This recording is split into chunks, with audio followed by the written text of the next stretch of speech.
Hello everyone, welcome to Learn with Kriti. আজি মই বহুত দিনৰ মূৰত নতুন এটা ভিডিঅ' লৈ আহিছোঁ। আপোনালোকে ভিডিঅ'টো স্কিপ নকৰাকৈ সম্পূৰ্ণ চাব।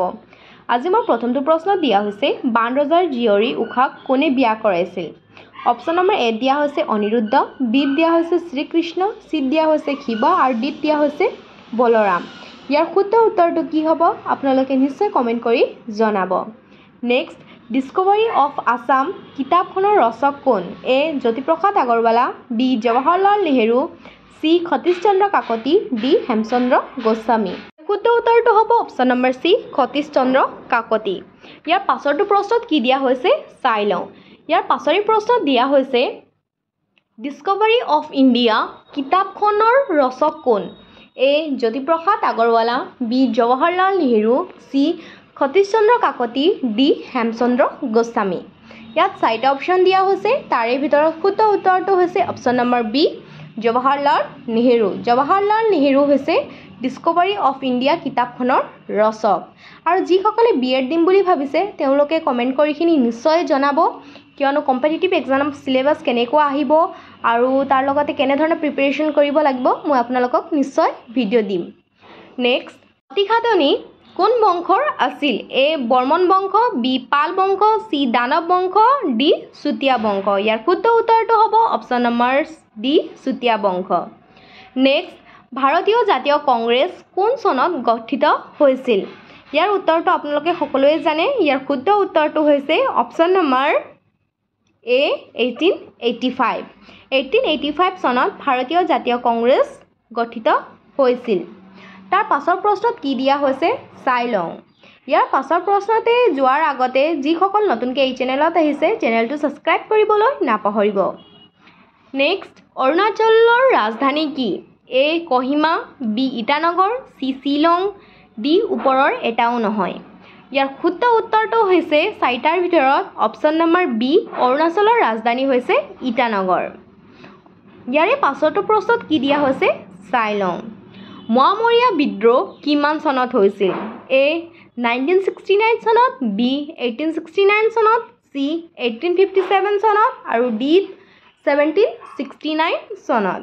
ইয়াতো চাৰিটা অপশ্যন দিয়া হৈছে, তাৰে ভিতৰত শুদ্ধ উত্তৰটো হৈছে অপশ্যন নম্বৰ ডি 1769 চনত। মোৱামৰীয়া বিদ্ৰোহটো হৈছিলে 1769 চনত। ইয়াৰে পাছৰটো প্ৰশ্নত কি দিয়া হৈছে চাই লওঁ। ইয়াত দিয়া হৈছে কোচ ৰাজ্যৰ প্ৰতিষ্ঠা কোনে কৰিছিল? এ বিশ্বসিংহ, বি নৰনাৰায়ণ, চি প্ৰতাপ সিংহ, ডি চুহুংমুং। ইয়াতো চাৰিটা অপশ্যন দিয়া হৈছে, শুদ্ধ উত্তৰটো হ'ব অপশ্যন নম্বৰ এ বিশ্বসিংহ। নেক্সট, ব্ৰিটিছসকলে কেতিয়া কছাৰী ৰাজ্য অধিকাৰ কৰিছিল? এ 1850, বি 1832, চি 1857 আৰু ডি দিয়া হৈছে 1830। ইয়াৰ শুদ্ধ উত্তৰটো হ'ব অপশ্যন নম্বৰ 1832। ভোটদানৰ অধিকাৰ কোনটো অনুসূচীত উল্লেখ আছে? Article 321, article 325, article 326, article 345। ইয়াৰ শুদ্ধ উত্তৰটো হৈছে অপশ্যন নম্বৰ চি আৰ্টিকল 326। ভোটদানৰ অধিকাৰ আৰ্টিকল 326ত উল্লেখ কৰা হৈছে।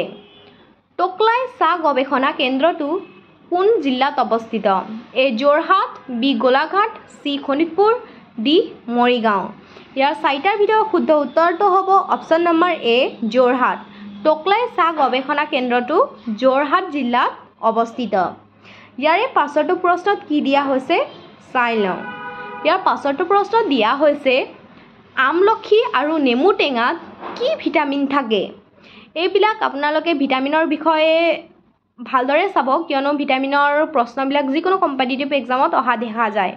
ইয়াৰ এ দিয়া হৈছে vitamin A, vitamin B, vitamin C ওপৰৰ এটাও নহয়। ইয়াৰ শুদ্ধ উত্তৰটো হ'ব option number C vitamin C. ভাৰতীয় প্ৰথম মহিলা মহাকাশচাৰী কোন আছিল? A Sarojini Naidu, B Anowara Taimur, C Nalinibala Devi, D Kalpana Chawla. ইয়াত চাৰিটা অপশ্যন দিয়া হৈছে, তাৰে ভিতৰত শুদ্ধ উত্তৰটো হৈছে option number D Kalpana Chawla. Lakshminath বেজবৰুৱাৰ অ মোৰ আপোনাৰ দেশ গীতটো কোনখন আলোচনীত প্ৰকাশ পাইছিল? এ জোনাকী, বি উদ্দীপন, চি বাঁহী, ডি ওপৰৰ এটাও নহয়। ইয়াৰ চাৰিটাৰ ভিতৰত শুদ্ধ উত্তৰটো হ'ব অপশ্যন নম্বৰ চি বাঁহী। ইয়াৰ পাছতো প্ৰশ্নত কি দিয়া হৈছে চাই লওঁ। নৰেন্দ্ৰ মোদী ষ্টেডিয়ামখন ক'ত অৱস্থিত? A Ahmedabad, B Guwahati, C Hyderabad, D ওপৰৰ এটাও নহয়।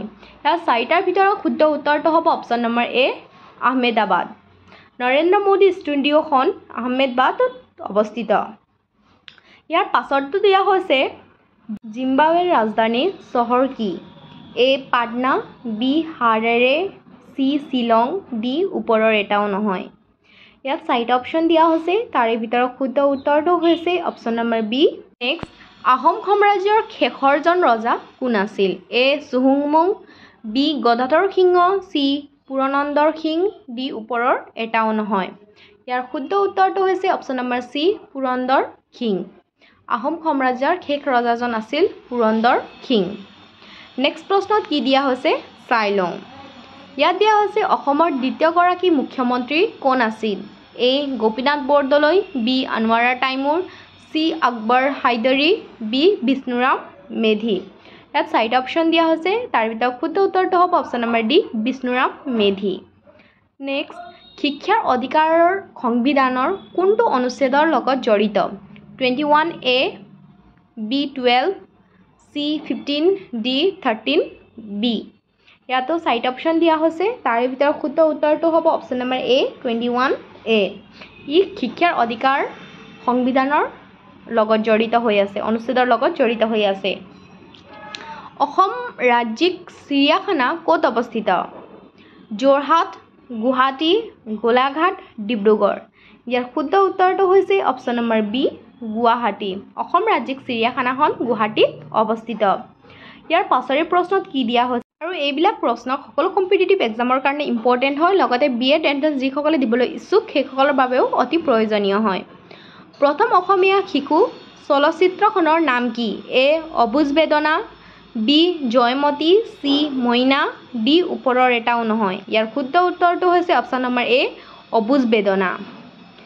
অসম সাহিত্য সভাই প্ৰকাশ কৰা প্ৰথম অসমীয়া অভিধানখনৰ নাম কি?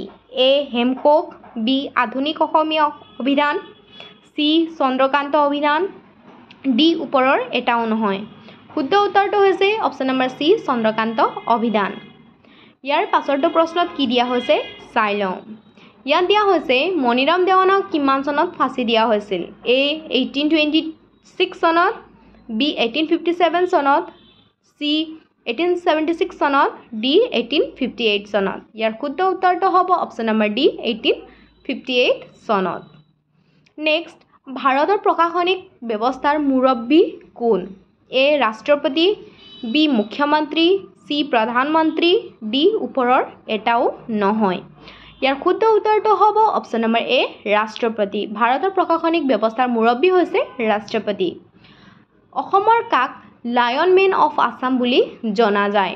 Option number A Hemchandra Goswami, B Phani Sarma, C Radha Gobinda Barua, D ওপৰৰ এটাও নহয়। ইয়াৰ শুদ্ধ উত্তৰটো হৈছে option number C Radha Gobinda Barua. Radha Gobinda বৰুৱাক লায়ন মেন অফ আছাম বুলি কোৱা হয়। আজিৰ কাৰণে ইমানেই। নেক্সট ভিডিঅ'ত আৰু কিছুমান কথা আপোনাৰ লগত আলোচনা কৰিম, যিটো অতি গুৰুত্বপূৰ্ণ হয়। সেয়ে আপোনালোকে যিসকল নতুনকৈ আহিছে চেনেলটো লাইক, কমেণ্ট এণ্ড ছাবস্ক্ৰাইব কৰিবলৈ নিশ্চয় নাপাহৰিব। ধন্যবাদ।